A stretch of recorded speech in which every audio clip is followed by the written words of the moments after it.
Feeling like royalty today, come and join me on my bike ride from Buckingham Palace behind me all the way to Windsor Castle via Hampton Court Palace.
So after about 1 hour of bike riding from Buckingham Palace, I've just arrived at Hampton Court Palace.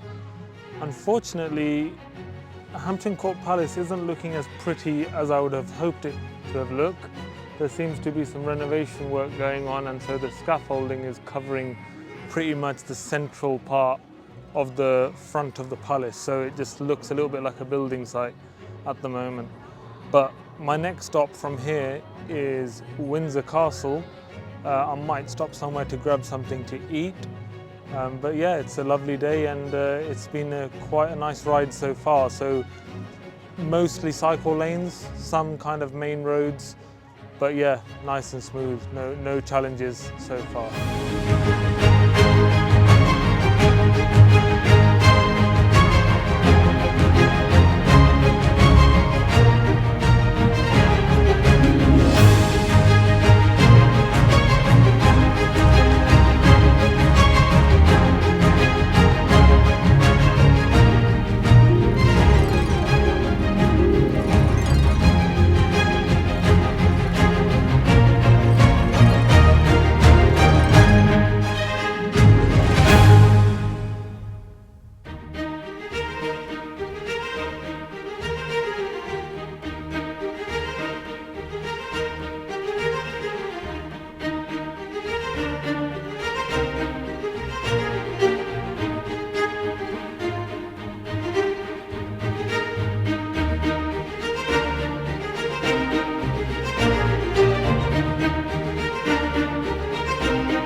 And that's the end of my bike ride. I've arrived at Windsor Castle and I was lucky enough to also just see the guards marching by.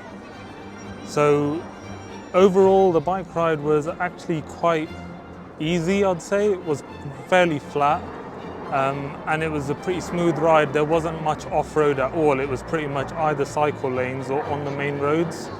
And there's a lot of cycle lanes around London and even coming out of London on the outskirts. So yeah, I highly recommend the bike ride from Buckingham Palace to Hampton Court Palace and then arriving at Windsor. Thank you for watching the video.